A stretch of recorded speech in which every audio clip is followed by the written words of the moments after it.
Alors avec Jean-Michel Lécuyer, nous allons aborder la notion d'entrepreneuriat social, puisque vous investissez, vous accompagnez, vous en faites la promotion. Quelles sont les évolutions marquantes au niveau de cette approche très économique de l'entrepreneuriat social ? Une bonne nouvelle, en l'occurrence, c'est que, comme l'entrepreneuriat en général, d'ailleurs, l'entrepreneuriat social connaît un vrai boom, un vrai intérêt, en particulier des jeunes qui peuvent sortir d'écoles de commerce, d'écoles d'ingénieurs, etc. Et ça crée une très forte dynamique dans ce secteur. Moi, je suis un investisseur, hein, j'investis dans des entreprises qui ont un impact social positif, qui acceptent de se fixer des objectifs, d'en faire le cœur de leur projet stratégique et de mesurer leur impact social. Bonne nouvelle aussi, c'est que du côté des investisseurs, il y a de l'intérêt. Aujourd'hui, l'investissement impact social, en gros, en France, c'est 1,5 milliard d'euros. Donc c'est très loin du mainstream, mais ça augmente de 20-25% chaque année. On a de l'intérêt de la part des investisseurs institutionnels. Hein. Nous, notre principal investisseur, on gère une centaine de millions d'euros au comptoir d'innovation. Le principal investisseur, c'est la Caisse des dépôts. Mais à côté de cet investisseur-là, deux grandes entreprises, deux grandes banques ont mis chacune quelques millions pour investir dans des jeunes entreprises à fort impact social. La bonne nouvelle, c'est que on en trouve, et on en trouve pas mal, en l'occurrence. On n'a pas de mal à trouver des cibles. On peut signaler d'ailleurs que notre propre métier d'investisseur commence à être sérieusement chamboulé par l'arrivée du numérique, puisqu'on travaille de plus en plus avec des plateformes de crowdfunding, y compris en matière d'investissement en capital, hein, ça s'appelle le crowd equity. Et nous sommes nous-mêmes investisseurs dans une plateforme Mille et Impact qui est le leader de l'investissement à impact social positif sous forme de crowd equity. Ce qui permet à tout un chacun, à vous tous dans la salle, de devenir investisseur. Ça peut être pour 100 euros, pour 1000 euros, pour 10 000 euros, pour 100 000 euros, de façon assez simple en mobilisant les ressources du net. Donc nous, on co-investit avec ce type de plateforme et elles sont très utiles, je peux en attester, en particulier sur les jeunes entreprises, parce que ces jeunes entreprises ont souvent du mal à trouver des investisseurs en fonds propres, comme nous, des capitaux investisseurs. Et pour le coup, le crowd equity comble un vrai manque en la matière. Mais en l'occurrence, le numérique, ça permet aussi de développer tout un tas de solutions qui facilitent l'accessibilité à un certain nombre de services des personnes fragilisées, des personnes handicapées. On est investisseur dans une entreprise de Nancy d'ailleurs qui s'appelle Fitech, qui permet à des personnes aveugles de trouver la bonne porte dans le train ou le bon chemin dans la gare pour se diriger vers leur train. On est investisseur dans une entreprise qui s'appelle Roger Voice, qui permet aux personnes sourdes et malentendantes d'utiliser leur téléphone en utilisant toutes les ressources les plus modernes en matière de reconnaissance vocale, de synthèse vocale. C'est une solution qui est soutenue par Orange également. Et on peut aussi signaler que la communication et l'éducation des enfants autistes est en train d'être assez révolutionnée par la mobilisation des moyens numériques, en particulier l'utilisation des tablettes numériques. Ce qui ne résout pas forcément le fait qu'on manque de moyens humains en France pour s'occuper des enfants autistes. C'est un autre sujet, mais en tout cas, le numérique apporte une vraie différence dans ce domaine-là. On peut signaler aussi qu'il y a des domaines très intéressants dans lesquels l'apport fondamental du numérique, qui est de fluidifier la relation entre l'offre et la demande, peut être déterminant. On peut parler par exemple de la valorisation des invendus alimentaires, des hypermarchés, des supermarchés. C'est un domaine qui est en train d'être vraiment amélioré. Alors il y a une loi qui y aide, mais il y a aussi des entreprises qui s'appuient sur des plateformes numériques. Nous, on a investi dans Phoenix, qui est le leader du marché dans ce domaine-là, et dont le chiffre d'affaires double chaque année, qui est mobilisé par la plupart des réseaux de super ou d'hyper aujourd'hui. J'ajouterais que dans le domaine de l'emploi, le numérique peut créer un certain nombre de fragilités, mais crée des opportunités très intéressantes que nous, on essaie de soutenir, notamment à travers des écoles de formation aux nouveaux métiers ouverts par le numérique. On peut parler de Simplon, qui est une école qui forme gratuitement au métier du codage. La première a été créée en région parisienne et il y en a maintenant de plus en plus un peu dans toutes les villes de France. On peut aussi parler d'une initiative qu'on a, nous, développée pour la première fois aux États-Unis, qui s'appelle Drones for Good, créer des services utilisant les drones et créer de nouveaux emplois pour ça, et qu'on est en train de développer en France aujourd'hui, y compris d'ailleurs dans la région Est, avec l'aide des collectivités du Grand Est. Merci pour tous ces exemples très, très concrets. On est pris par le temps, donc on ne peut pas continuer à développer. Et on va passer la parole à Benoît. Alors lui, il a la pression parce que son patron est encore dans la salle. Il nous avait dit, Patrick François, qu'il avait des rendez-vous qui allaient l'éloigner de Nancy très rapidement. Eh bien, il est revenu, comme il savait que son collaborateur allait intervenir maintenant. Il est revenu donc avec Benoît Bréchon, expert numérique de la Caisse des dépôts Grand Est. Alors, on est tous d'accord pour considérer que le numérique entraîne une nouvelle manière de financement. Vous le ressentez comment au niveau de la Caisse des dépôts ? Bien, bonjour à toutes et à tous. Merci pour cette introduction qui me met très à l'aise. Écoutez, je crois que les enjeux ont été plutôt bien exposés, mais peut-être pour essayer d'être complémentaires. Rappelons peut-être que plus de 50% de la population mondiale utilise Internet. Ça fait quand même plus de 3 milliards d'individus. Sans vouloir résumer la transition numérique à ces quelques grands acteurs, ils ont été dénommés les GAFA, c'est quand même intéressant de noter que Facebook, 2 milliards d'utilisateurs, est le média le plus populaire au monde, mais ne produit aucun contenu. Airbnb est l'offre d'hébergement la plus importante au monde, mais ne possède aucun lit. Uber est la plus grande société de taxi au monde, mais ne possède aucun véhicule. Alors quand une fois qu'on dit ça, c'est un peu simpliste, j'en conviens, mais on comprend très vite que le numérique revisite l'ensemble des activités humaines. Et il y a deux sous-jacents à cette transformation. Il y a les infrastructures, il ne faut pas l'oublier, ça ne se voit pas quand on est sur son smartphone. Derrière, il y a des réseaux, il y a des antennes, il y a des réseaux fixes, il y a de la fibre optique. Et il y a les données. Ça a été aussi évoqué, je crois, dans les tables rondes précédentes. Il y a probablement un troisième sous-jacent qui est en train d'émerger. C'est l'intelligence artificielle, et là je pense qu'on n'a encore rien vu. Nous sommes probablement à la page 1 d'une transition qui en comporte de nombreuses, je ne sais pas vous dire combien. C'est probablement d'ailleurs son caractère anxiogène, c'est-à-dire qu'il y a une caractéristique intéressante à souligner, c'est que si pour autant on sait décrire la transformation numérique, le phénomène de plateformisation, de désintermédiation, l'innovation ouverte, une forme de déverticalisation de la société. Tout ça, on sait assez bien le décrire, mais en fait, on ne sait pas bien vraiment où ça nous mène. Et c'est probablement ce caractère anxiogène qui est aussi latent derrière ça. Alors le constat, ce n'est pas une surprise, c'est que les établissements financiers n'échappent pas à la digitalisation. On l'a vu avec l'apparition excusez-moi pour les termes, du peer-to-peer lending ou du crowdfunding. Et c'est un mouvement qui les amène à devoir... ça aussi, c'est quelque chose d'assez classique, opérer à moindre coût, tout en traitant un volume de transactions en augmentation, en répondant aux enjeux de mobilité et de sécurité. Je crois que la sécurité, c'est quand même un vaste sujet de préoccupation, et également en adressant une forte attente de transparence.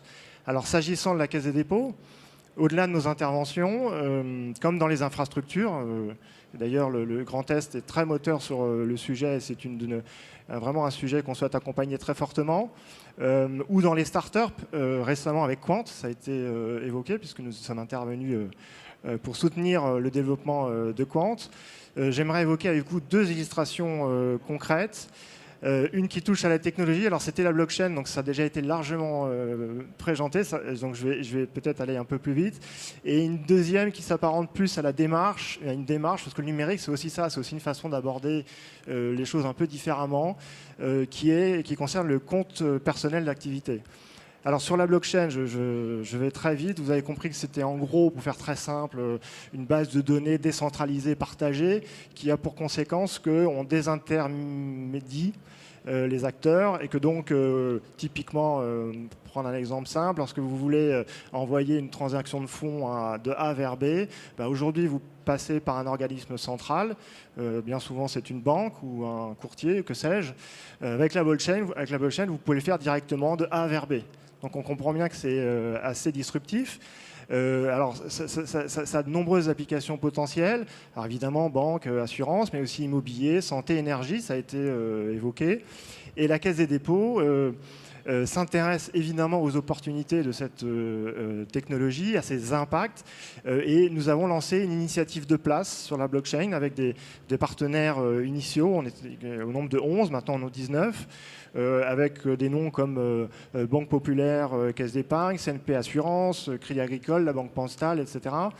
Et l'idée, ça a été de mettre en œuvre un laboratoire d'innovation qui se voulait à la fois think tank et do tank. Je vois que le compteur son...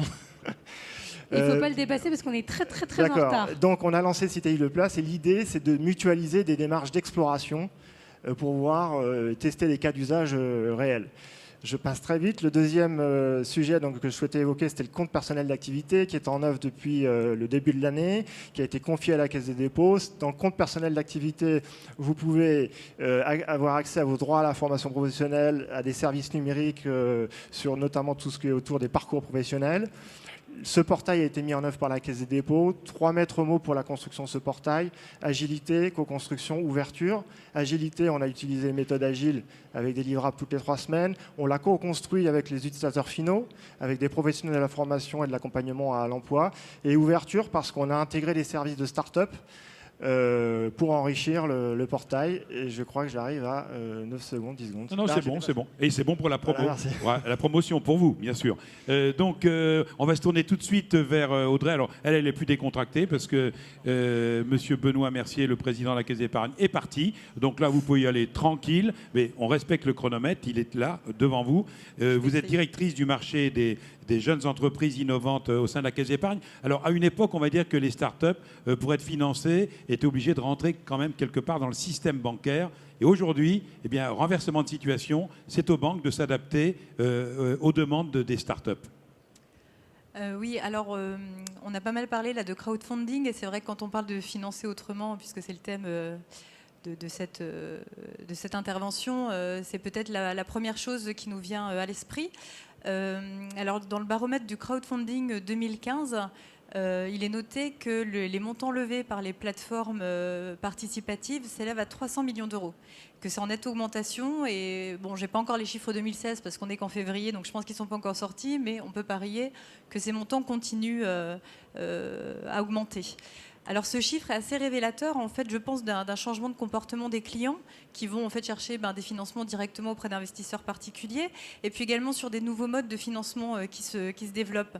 C'est révélateur aussi, je pense, d'une époque, parce que les banques évoluent aujourd'hui dans un contexte inédit et pas forcément très favorable. On a donc un changement de comportement des modes de consommation. Donc on parle du crowdfunding, mais c'est aussi avec la digitalisation, on observe une forte baisse de la fréquentation dans les agences. Alors en moyenne, c'est moins 10%, je crois, par an, ce qui fait qu'à horizon 5 ans, on aura une fréquentation qui diminue de moitié dans les agences bancaires. On a également des taux planchers, donc un phénomène de taux plancher et puis qui reste bas dans la continuité. Ça, c'est assez nouveau. Et puis également des contraintes réglementaires qui pèsent sur nos marges, qui sont de plus en plus lourdes, et puis qui ont tendance à handicaper les banques, alors que jusque-là, l'environnement réglementaire spécifique avait plutôt tendance à nous protéger, parce que ça crée des barrières à l'entrée. Donc voilà, il y avait peut-être un petit peu plus de mal pour des acteurs de s'installer. Donc tout ça crée une ubérisation du secteur bancaire et donc favorise en fait l'entrée de nouveaux acteurs qui amènent des nouveaux business models qui viennent bouleverser en fait les business models établis. Donc on en a parlé. Il y a d'abord peut-être les banques numériques, c'est peut-être les premières, également les fintech et puis les GAFA dont on a parlé également. Alors je pense qu'on est qu'au tout début de ce phénomène d'ubérisation qui a commencé peut-être on va dire vers 2007 parce qu'à l'époque il y a une directive européenne sur les services de paiement qui a ouvert en fait l'industrie des paiements à des acteurs non bancaires, non financiers. Et puis peut-être que le gros de l'ubérisation du métier de la banque va venir à partir de 2018 parce que là les acteurs non bancaires auront le droit en fait d'accéder aux comptes des clients qui les y auraient autorisés pour initier directement des opérations financières. Alors bon voilà, quand tout le monde a fait ce constat-là, c'est sûr que si nous banquiers on reste immobile un petit peu en attendant que ça vienne comme le lapin dans les phares d'une voiture, ça va être compliqué. Donc pour pouvoir intervenir un petit peu, évoluer, changer un petit peu ce business model et puis accompagner ce bouleversement digital qui s'opère. On a pas mal de choses à mettre en place et être bousculé, ça a une vertu essentielle, c'est celle de sortir un petit peu de sa zone de confort. Et donc, c'est une opportunité de pouvoir réinventer la banque et effectivement, en se rapprochant notamment des startups. On a beaucoup de banques qui font ça. La Caisse d'Épargne fait partie du groupe BPCE. Le groupe BPCE a notamment acquis le pot commun, qui est une start-up. On cherche à se rapprocher d'autres start-up. Et ce qui est intéressant, c'est qu'on a donc le côté start-up qui sont flexibles, qui sont innovantes, qui ont des nouvelles idées. Le côté des banques qui, elles, sont un petit peu, qui ont les clients, qui ont un certain savoir-faire. Et tout ça permet l'émergence en fait de produits innovants. Et donc voilà, on réagit également par la transformation digitale. Dans le groupe BPCE, on a un plan d'action du digital pour créer des nouveaux produits, des nouveaux parcours, des nouveaux services avec une seule règle qui est être plus simple pour l'utilisateur, que ce soit le collaborateur ou également le client. Voilà, c'est également d'expertiser, de développer l'expertise, parce que le digital c'est bien, mais on aime quand même toujours aller en agence de temps en temps sur certaines problématiques qu'on peut avoir dans les différentes phases de la vie. Et puis c'est aussi un petit peu augmenter le terrain de jeu en allant chercher des nouveaux acteurs, augmenter notre marché, la taille de notre marché. Par exemple, on a parlé ce matin, Monsieur Mercier parlait du marché néo-business qui permettait en fait d'aller accompagner les entreprises innovantes, chose vers laquelle on n'allait pas au-delà. Donc tout ça, c'est des nouveaux clients qu'on n'avait pas auparavant. Alors après, voilà, tout ça, c'est des opportunités pour nous de créer la banque de demain, d'être plus simple, plus à l'écoute encore des besoins de nos clients. Et puis après, pourquoi pas aller plus loin en créant, enfin voilà, les banques ont peut-être l'opportunité de créer par exemple des marketplaces en proposant des services non financiers par le taux de clients qu'elles ont, les données dont elles disposent, voilà.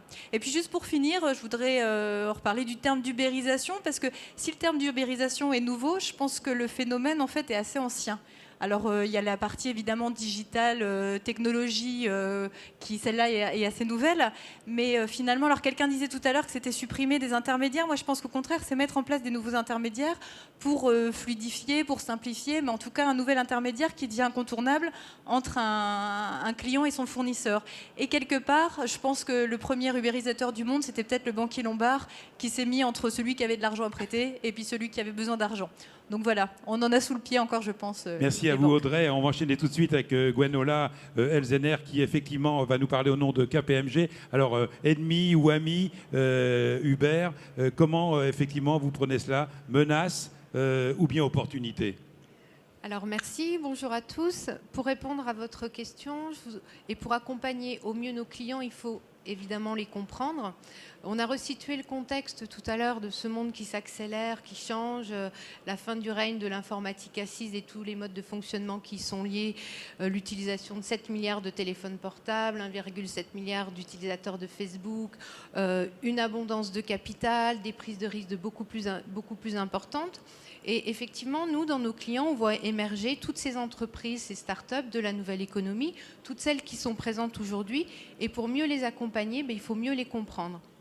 Et qu'est-ce qu'on observe chez ces startups? C'est qu'elles ont toutes à peu près le même ADN. Elles ont toute l'ambition de devenir des grandes entreprises du numérique.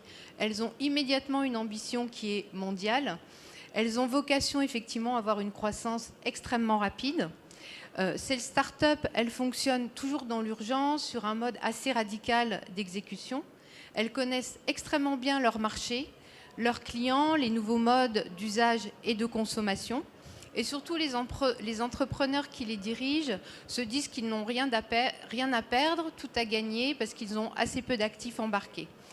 Sur le pricing, on peut voir aussi qu'elle dévalue la chaîne de valeur, c'est-à-dire que le pricing est fait uniquement sur la valeur ajoutée qui est apportée aux clients. Elles sont prêtes à apporter un service gratuit si elles estiment qu'il apporte assez peu de valeur ajoutée.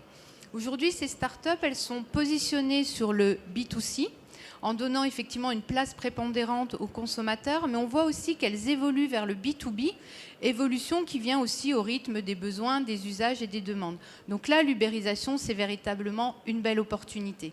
Par contre, pour nos clients qui sont plus historiques, des clients qui sont plus dans le B2B, Cette ubérisation, elle pourrait être considérée comme une menace si ces clients traditionnels poursuivent le modèle identique, ne se remettent pas en question et n'innovent pas.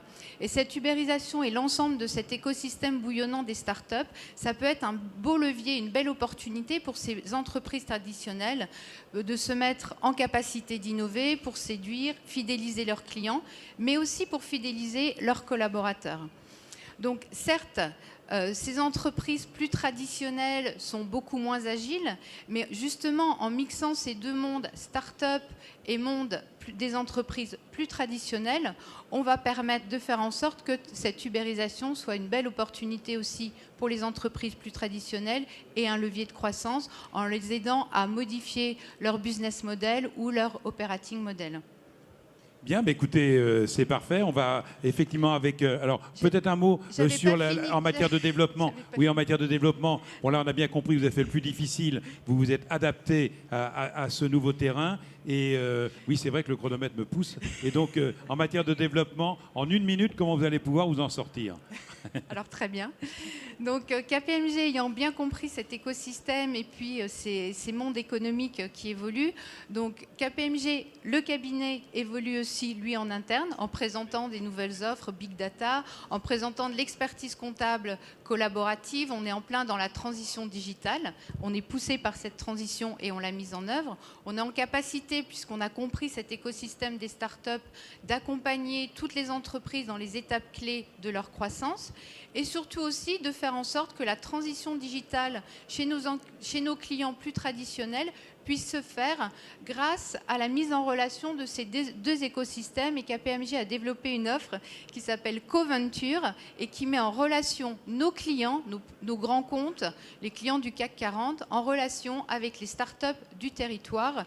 Et cette offre est actuellement déployée et verra le jour prochainement sur le territoire du Grand Est. Bravo. Alors on peut vous applaudir. Là, merci. Parce que franchement, merci à vous. On peut tous les applaudir. Oui, tout à fait. On l'a groupé et vous pouvez regagner votre place dans l'assistance puisque Christian, il y en a beaucoup qui s'en vont pour aller déjeuner, je pense. On vous demande encore quelques minutes d'attention par respect pour ceux qui vont intervenir maintenant parce que ça va être passionnant. Donc restez avec nous. De toute façon, on prolongera l'heure de déjeuner s'il faut.